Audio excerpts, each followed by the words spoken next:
Ela sempre dizia que éramos apenas amigos. Até a noite em que me encontrou em um restaurante, sorrindo ao lado de outra mulher. Foi naquele instante que ela percebeu que talvez tivesse esperado tempo demais para entender o que realmente sentia. Se você tivesse conhecido a gente naquela época, provavelmente juraria que éramos um casal. Na verdade, qualquer pessoa juraria. Morávamos no mesmo apartamento havia quase 4 anos. Dividíamos o aluguel, as contas de água, luz e internet. Fazíamos compras juntos no mercado, revezávamos quem cozinhava e, quando um dos dois chegava mais tarde do trabalho, o outro sempre deixava a comida pronta. Era uma rotina tão parecida com a de um casal que, de vez em quando, até eu esquecia que nunca tínhamos sido um. Ela acordava antes de mim todos os dias e fazia café. Eu preparava o jantar quase todas as noites porque ela dizia que a única coisa que sabia cozinhar sem queimar era miojo. Aos domingos, passávamos a manhã limpando o apartamento enquanto discutíamos qual filme assistiríamos à noite. Quando um estava doente, o outro cancelava qualquer compromisso para cuidar. Quando eu tinha um dia ruim no trabalho, ela era a primeira pessoa a perceber só de olhar para o meu rosto. Quando ela voltava estressada, bastava eu aparecer com chocolate que o mau humor desaparecia em poucos minutos. Era assim. Sempre foi assim. O problema é que, para Marina, tudo aquilo tinha um nome muito simples: amizade. Sempre que alguém perguntava se estávamos juntos, ela respondia antes mesmo que eu pudesse abrir a boca: não, imagina. O Lucas é só meu melhor amigo. Ela dizia aquilo sorrindo, como se fosse a coisa mais óbvia do mundo. No começo eu não ligava. Depois comecei a me perguntar se realmente estava imaginando coisas. Porque existiam momentos que simplesmente não pareciam normais entre dois amigos. Ela assistia televisão com a cabeça apoiada no meu ombro. Dormia no sofá enquanto segurava minha mão sem nem perceber. Entrava no meu quarto sem bater para pedir opinião sobre uma roupa antes de sair. Às vezes aparecia usando uma das minhas camisetas porque dizia que eram mais confortáveis do que as dela. Quando alguém dava em cima de mim, ela fazia piadas e encontrava um jeito de interromper a conversa. Quando alguma mulher demonstrava interesse por mim, a Marina sempre aparecia do nada. Na época eu achava engraçado. Hoje vejo que talvez ela também não entendesse o que sentia. Ou entendesse e tivesse medo de admitir. A verdade é que eu gostava dela. Gostava muito. Mas nunca tive coragem de transformar aquilo em uma declaração. Eu tinha medo de perder a única pessoa que realmente fazia parte da minha vida. Então aceitei ocupar o lugar de melhor amigo. Era melhor estar perto dela daquele jeito do que não estar de jeito nenhum. Os anos foram passando.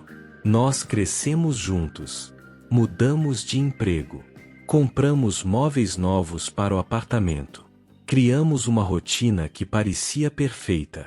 Mas havia uma diferença enorme entre nós. Enquanto eu construía, em silêncio, uma esperança de que um dia ela olharia para mim de outra forma, a Marina parecia completamente confortável com a situação. Ela saía para encontros. Conhecia caras em aplicativos. Às vezes voltava para casa reclamando de algum sujeito que desaparecia depois de 2 semanas. Outras vezes dizia que o problema era ela, que nunca encontrava alguém que realmente a entendesse.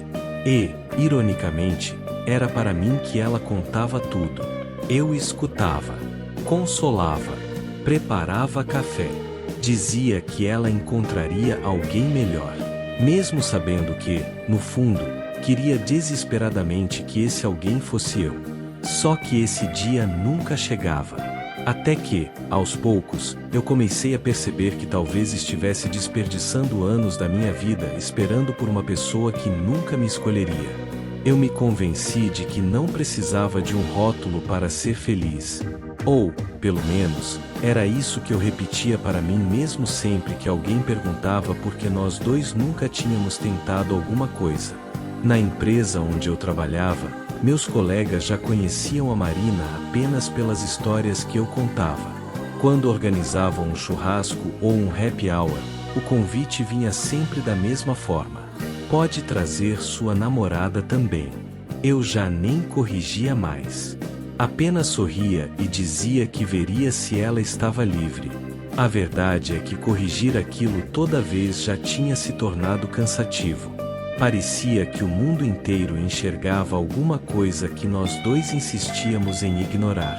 Ou talvez fosse só eu que insistisse. A Marina parecia completamente confortável com a nossa rotina. Ela nunca demonstrava preocupação quando eu chegava mais tarde. Sabia que eu acabaria voltando para casa. Eu também nunca precisava avisar onde ela estava. Existia uma confiança silenciosa entre nós que eu nunca havia experimentado em nenhum outro relacionamento. Nos dias de chuva, ela sempre esquecia o guarda-chuva. Então eu saía mais cedo do trabalho e passava para buscá-la. Ela entrava no carro reclamando do trânsito, do chefe, da chuva, da vida. E, 5 minutos depois, já estava rindo de alguma piada idiota que eu fazia. Esses pequenos momentos acabaram se tornando a melhor parte dos meus dias.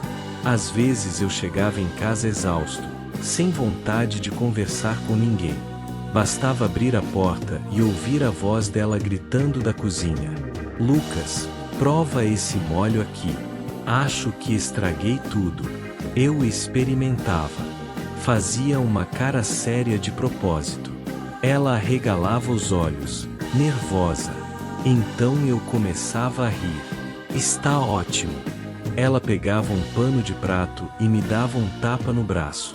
"Um dia você ainda me mata de susto." E nós ríamos como duas crianças. Era simples. Era leve. Era exatamente por isso que doía tanto.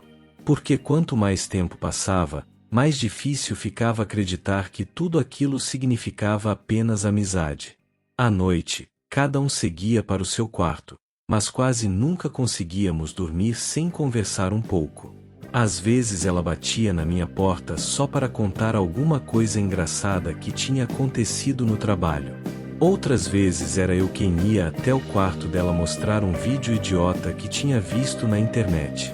Esses 5 minutos quase sempre viravam 1 hora. Quando percebíamos, já era madrugada.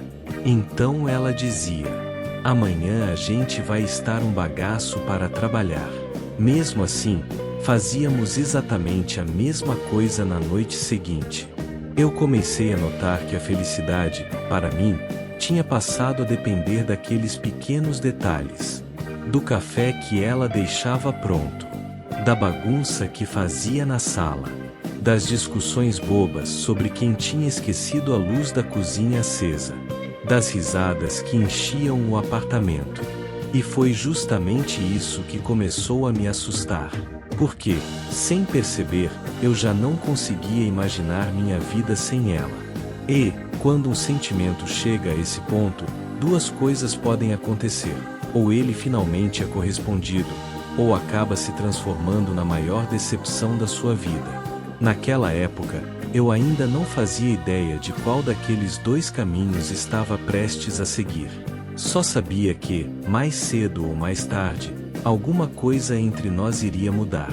Eu apenas não imaginava que seria por causa de um jantar aparentemente comum, em um restaurante, numa sexta-feira qualquer. E muito menos que aquela noite mudaria a minha vida para sempre. Os meses foram passando sem que eu percebesse. Quando a gente vive uma rotina parecida todos os dias, o tempo parece correr mais rápido. Num piscar de olhos, já estávamos há quase 4 anos dividindo o mesmo apartamento. Engraçado como as pequenas coisas acabam se tornando as mais importantes. Eu sabia exatamente a marca do café que ela gostava. Ela sabia que eu detestava dormir com qualquer luz acesa. Quando fazíamos compras, nem precisávamos conversar muito. Enquanto eu empurrava o carrinho, ela já colocava dentro dele tudo aquilo que fazia parte da nossa rotina. O mesmo arroz, o mesmo molho de tomate, as mesmas frutas, Os mesmos biscoitos que ela dizia comprar para visitas, mas acabava comendo antes que qualquer visita aparecesse. Ela brincava dizendo que eu era a única pessoa capaz de organizar uma geladeira por categorias.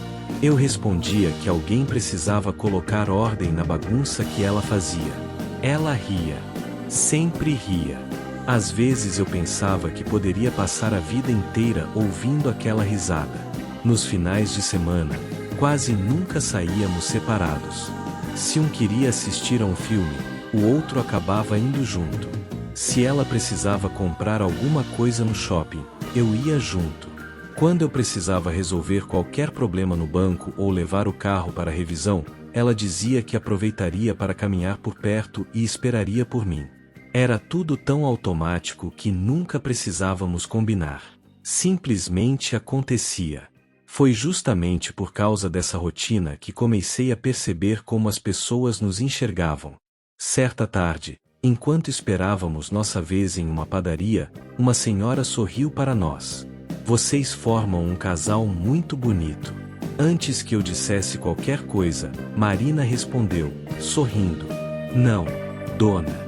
Somos só amigos. A senhora fez uma expressão de surpresa. Olhou para mim. Depois para ela. E soltou uma frase que ficou ecoando na minha cabeça durante dias. Então tomem cuidado. Às vezes a gente demora tanto para perceber o valor de uma pessoa que, quando finalmente percebe, ela já encontrou outro caminho. Marina apenas sorriu, agradeceu o pão e seguimos andando. Ela parecia não ter dado importância. Mas eu fiquei pensando naquilo durante o resto do dia. Naquela noite, enquanto assistíamos televisão, olhei discretamente para ela. Estava completamente concentrada no filme, usando uma das minhas camisetas largas, com os cabelos presos de qualquer jeito e um cobertor dividido entre nós. Naquele instante, percebi uma coisa que tentei negar por muito tempo. Eu já não queria apenas morar com ela. Eu queria construir uma vida inteira ao lado dela. Queria envelhecer ouvindo suas reclamações quando eu deixasse a toalha em cima da cama. Queria discutir sobre qual cidade visitar nas férias. Queria ter alguém esperando por mim depois de um dia difícil. E essa pessoa, na minha cabeça, sempre tinha o rosto dela.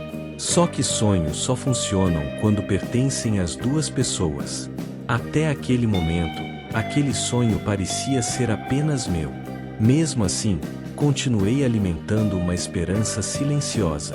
Achava que talvez ela precisasse apenas de mais tempo. Que um dia acordaria, olharia para mim e perceberia que o amor que tanto procurava em outras pessoas sempre esteve bem diante dos seus olhos. Mal sabia eu que a vida tinha outros planos. E que bastaria uma única noite, um restaurante cheio e um encontro completamente inesperado para mudar tudo aquilo que nós levamos anos construindo.